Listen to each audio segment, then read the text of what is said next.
today I'm going to be making a mixed media canvas, and this is just a small canvas board. It's 5 inches square, and I have in mind to make a sort of vintage, grungy, layered, textured piece. No exact plan, as always with my mixed media. I let it sort of develop and see where it goes. I have in mind certain products I want to use. I've got some Spellbinders dies here. These are some Seth Apter ones. I really like them. And when I pulled those out, I thought, you know what else have I got that's designed by Seth Apter? I've got some great baked texture embossing powders. I'm definitely going to use 1 or 2 of those. And I've got some of his really nice stamps that he designed for IO stamps. So there's definitely going to be some of those in the background. I have some big print, some vintage pattern paper. I have some muslin and a resin star. I'm just, so these little artsy stones, and I just want to build up some vintage layers, some soft natural tones, and just see where it goes. And hopefully we'll end up with something that looks really nice, lots of texture, lots of interest. And that to me is what's important about mixed media. It's all about layers and drawing the eye in and seeing what else you can spy in there. So to begin with, I'm going to collage some of these papers onto my canvas board. I've got some matte medium to do that. And this is really sort of quite simple. Just going to tear bits of these papers and layer them over my canvas board.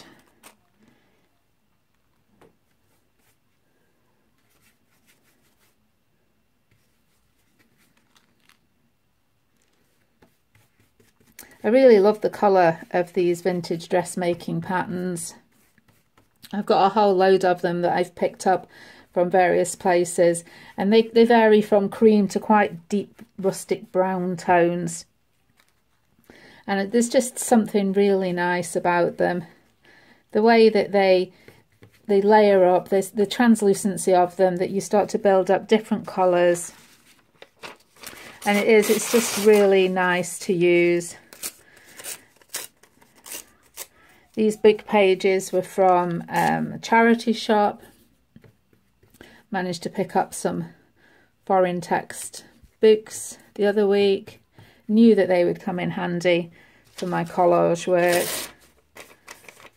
And just randomly tearing and sticking. Don't think about it too much. Don't overthink it. Really, there's no need to. This is the bottom layer. There's going to be plenty more going on top, so there really is no point wasting a great deal of thought on what you're doing with these layers at the moment.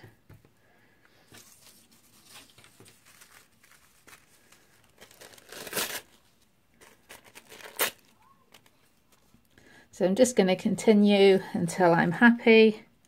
Anything that's sticking out over the edge can be trimmed off or stuck down, so don't worry too much about that.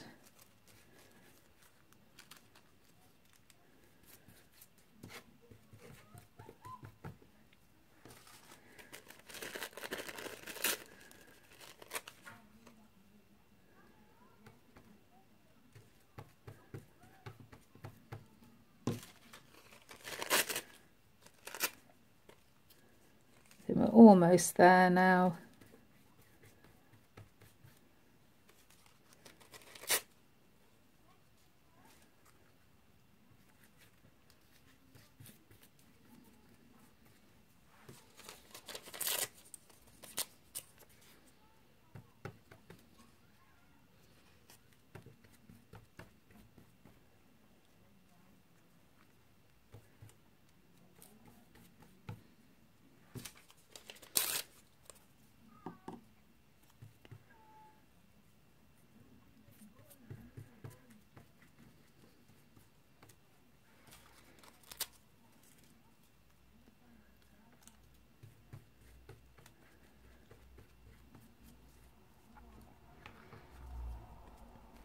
So I'm just going to tuck these edges under with a bit of the matte medium.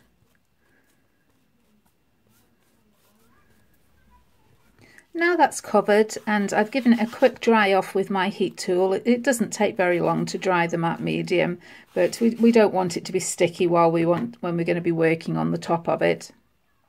I want to stamp a little detail onto this, and I think I'm going to use one of these text stamps, the context set of stamps.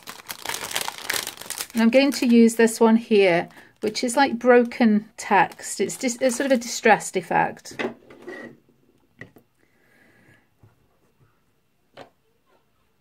And I'm just going to use some of the sepia archival ink.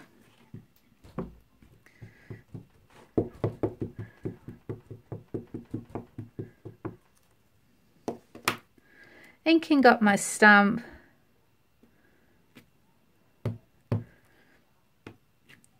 And just randomly stamping in different directions. Again, this is just about building up another layer of interest.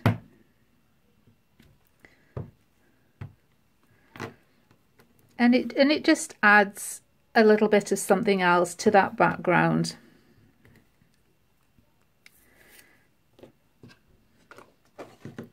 Now I just want that ink to dry before we go any further with that. So I'm going to work on the die cuts next.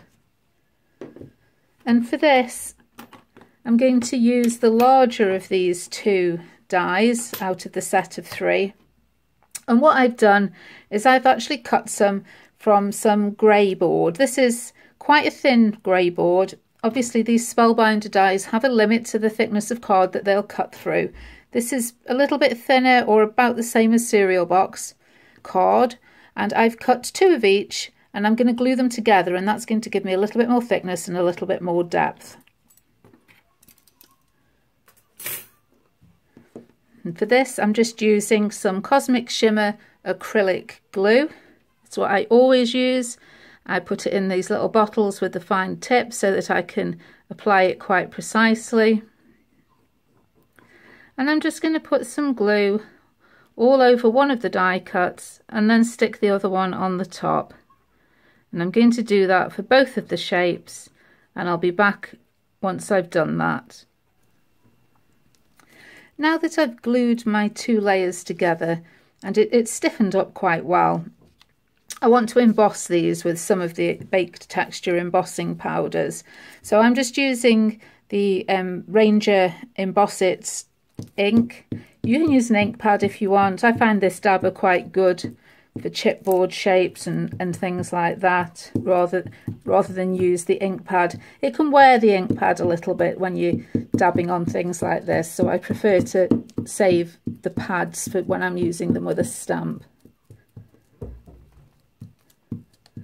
So we're just making sure we've covered these completely. It is quite absorbent, so make sure that you've got a good coating of the ink.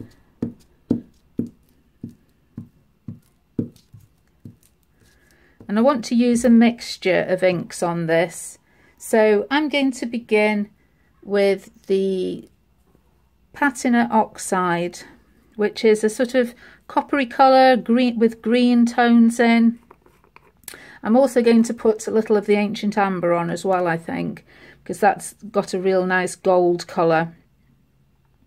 And I think the 2 together will mix really well.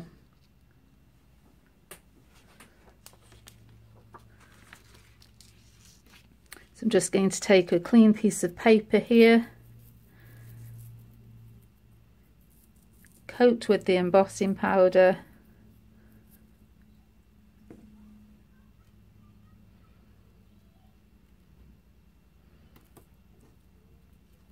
just tap off the excess.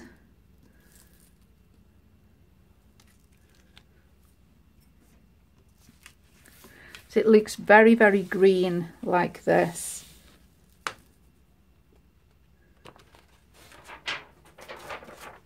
But you'll find once you actually heat emboss it, the copper colour comes out a lot.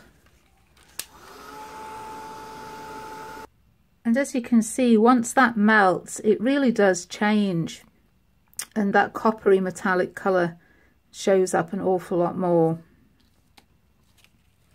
So next I want to put some of the ancient amber on. Let's see how that changes the colour. The amber is a gold. It's got a very slight translucency to it, but it is fairly solid colour. But I'm just hoping that it's going to tone in this patina oxide a little more to our background colours, but without losing the patination too much, because I do like that verdigris effect.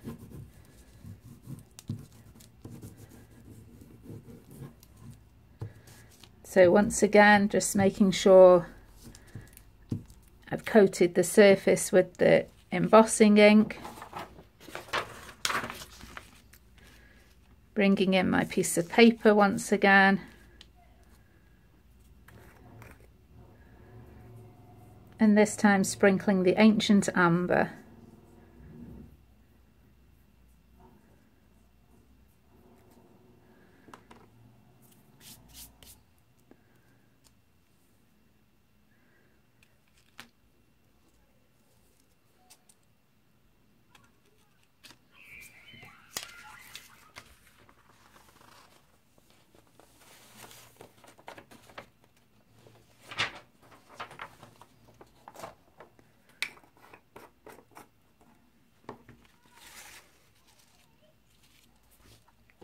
And then bringing in the heat tool and melting this one.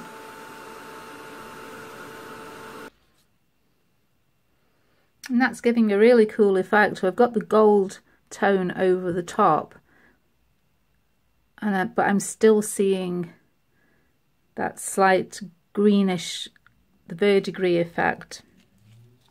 I want to give it one more coat, this time going back to the original patina oxide, and I'm going to be a little bit more patchy with the application of this, so not concerned particularly about covering the entire area with the embossing ink, just getting a bit of variation.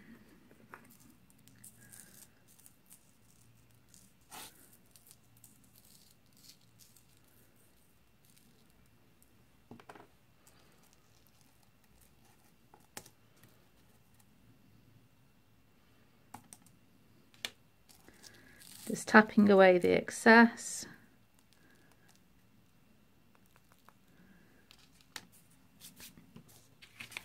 And put this back in the pot.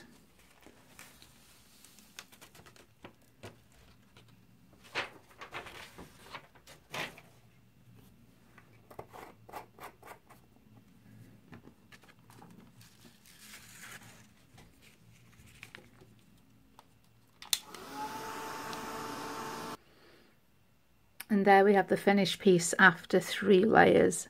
And I really do like that. It's difficult to see, I think, on the camera, the colour variation. Hopefully when we've finished, I'll get some close-up shots and you'll be able to see the different metallic effects that are showing up in there. But I'm really pleased with that. I'm pleased with the texture, the colours. They've turned out really well. Now before I put these on, I want a piece of this fabric, this muslin fabric.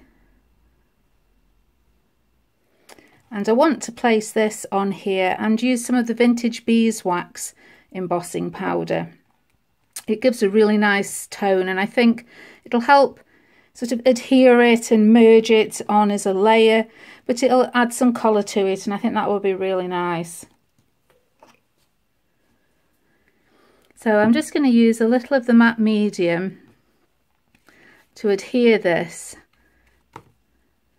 just so it doesn't move about too much.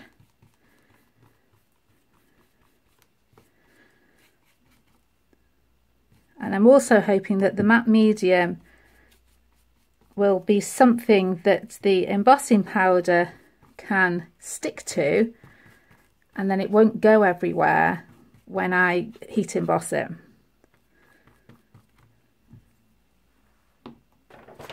So just get my piece of paper back in again, move those out of the way for now.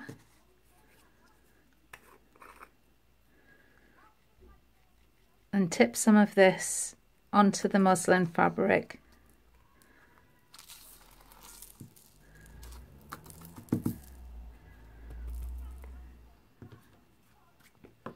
Just pick the excess up and put it back in the pot.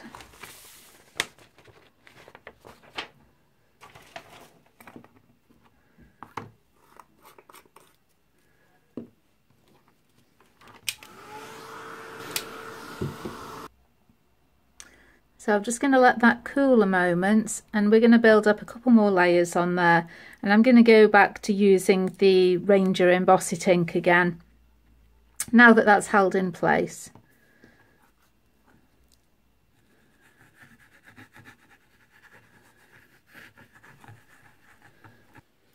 So I've added 3 to 4 layers. I've sprinkled some extra little bits in there, and as you can see, the colour and the shine deepens to this beautiful honey tone. I really do like it. I like the way it's seeping into this fabric as well. It's starting to turn into, it's going how I wanted it to. It's starting to look how I imagined these layers to do.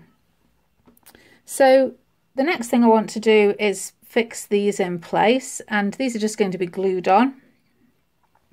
Going to use some, again, just going to use my Cosmic Shimmer glue. You could use some gel medium if you wanted to, but this glue is really, it's good, strong, all-purpose glue.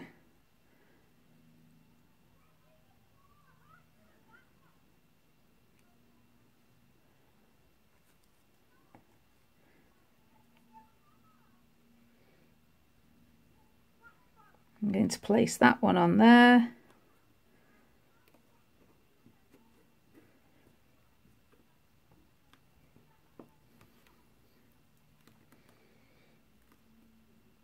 Just press it down until the glue grabs it.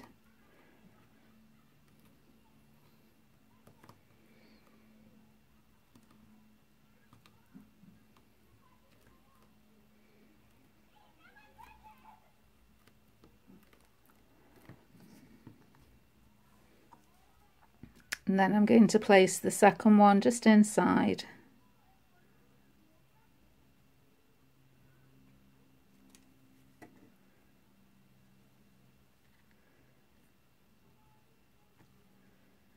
And again, just press it down in place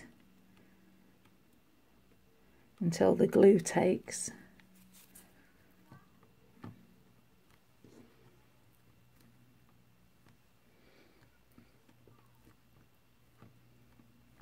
Apologies for the shadow, the sun's starting to go down. It's almost 7 o'clock here this evening. But I wanted to get this done while I'd still got a little bit of light.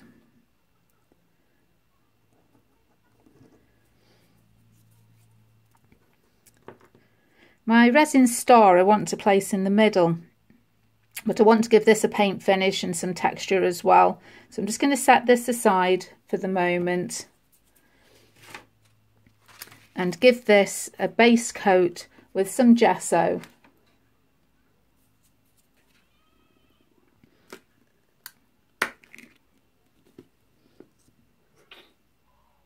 Just find a bit of gesso helps the paint stick to the resin a little better than if I was just going directly on it with the paint.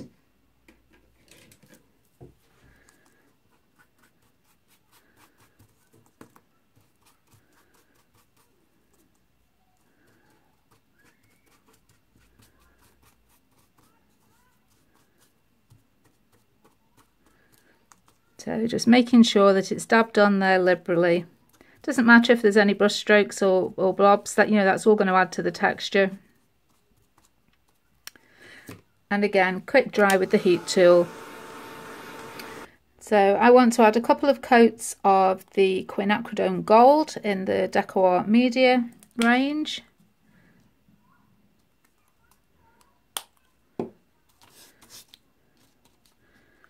Just going to use the same paintbrush.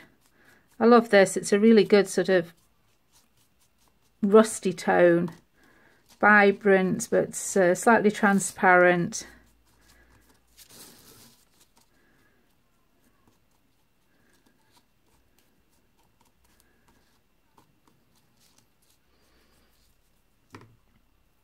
And again, quick dry off. And just to add a little shading, I'm going to add a touch of burnt umber. Just going to mix that in with a little bit of that quinacridone gold.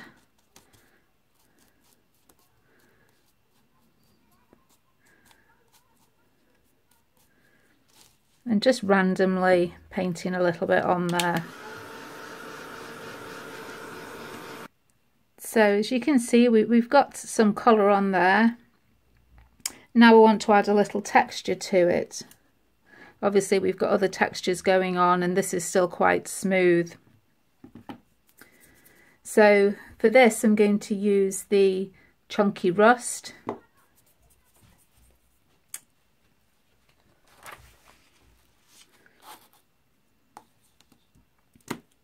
And I don't want to completely cover with the embossing powder, so I'm just going to dab on randomly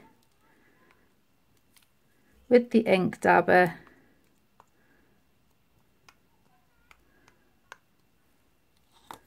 Just so that we're going to get some of the embossing powder touching in places.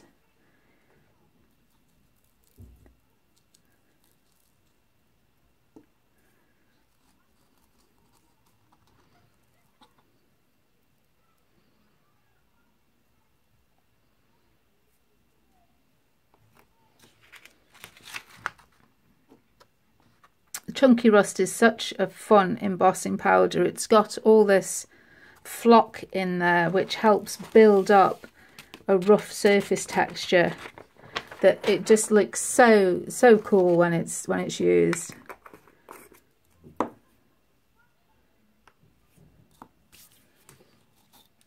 And once again we have to heat that to melt the embossing powder. And I hope you can see there where you start to get some sort of metallic sheen, a little texture. And I'm just going to do that for a second time, again just being quite sparse with the inking.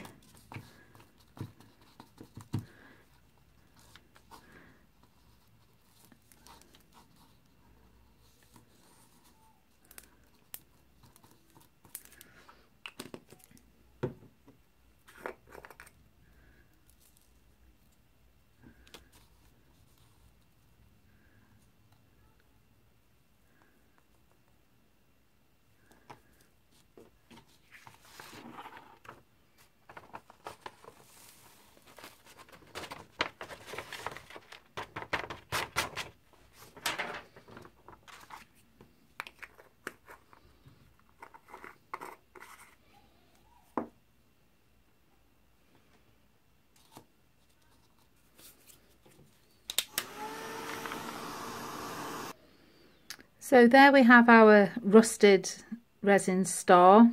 Really pleased with how that's turned out. And we're going to fix this in place in the middle like so. And for this I am going to use the gel medium. The back of the resin's very smooth, and so is this embossing powder, so I think the gel medium, it's a good strong adhesion. So just a generous amount on the back of there.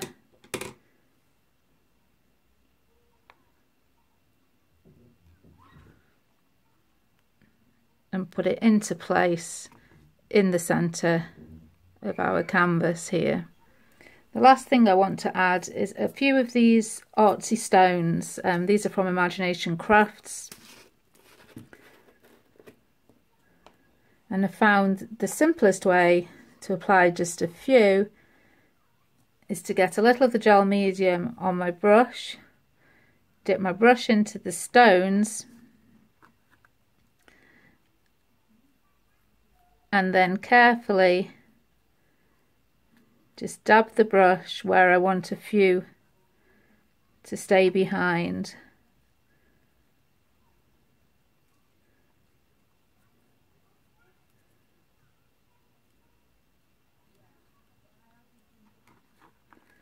Just pick a few more up.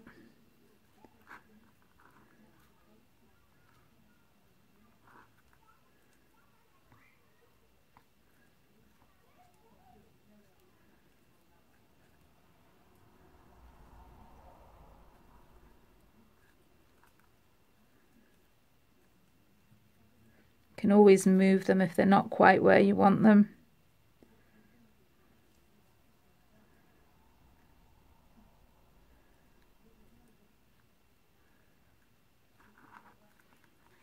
And then that I'll just set aside to dry. And once that gel medium's dry, I can apply a little colour to the top of the stones, and then we'll be just about done. Okay, now that my gel medium is dry, I just want to give a slight colour wash to these artsy stones, and I've got the quinacridone gold paint again. And I'm just going to wet my brush, dip it in, just to create a bit of a wash really, and just touch over these stones.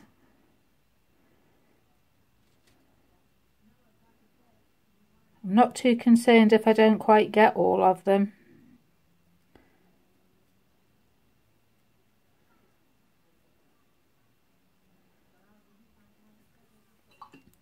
And then just getting a little more water, just letting that paint just run. Any excess moisture is going to go into that muslin fabric.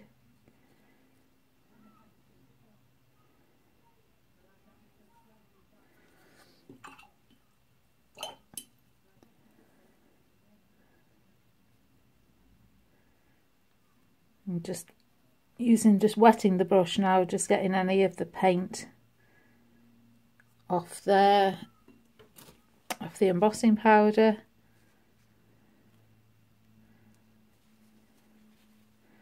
And just wiping that up slightly.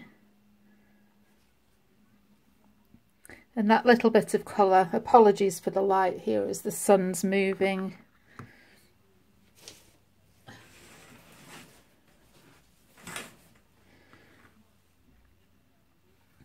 But the colour, hopefully you can see, it's just aging it in a little bit. I might actually go back in with the burnt umber as well that we used on the resin star. Again, just a wet brush, just dilute that paint out to create a bit of a wash.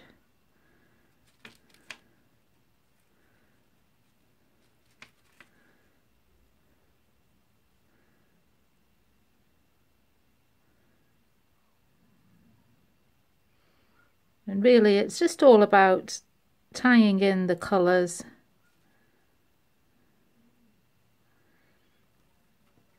I quite like that. I think I just want to brush a bit of this around the edge, and I'll just blend that in a second. Really just use your fingers here.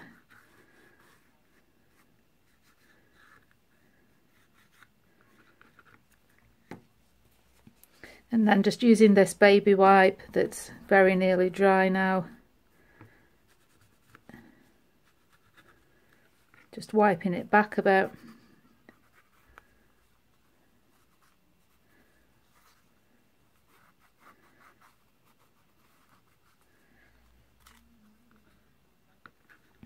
And I think we can call that piece done. I really am impressed with the textures we've created there. We've got shine, we've got rusted texture, we've got this beautiful translucent wax, we've got the little artsy stones, the layers of collage in the background with the stamps.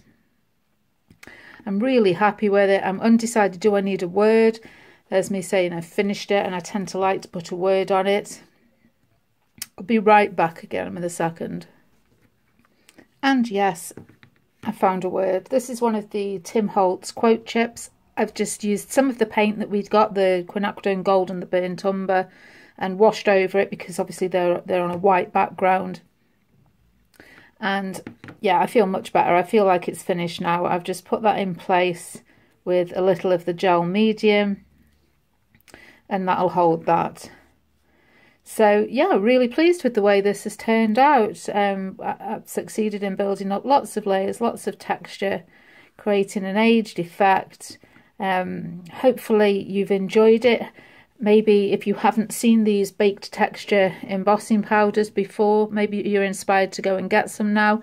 They really are quite different from anything else I've used.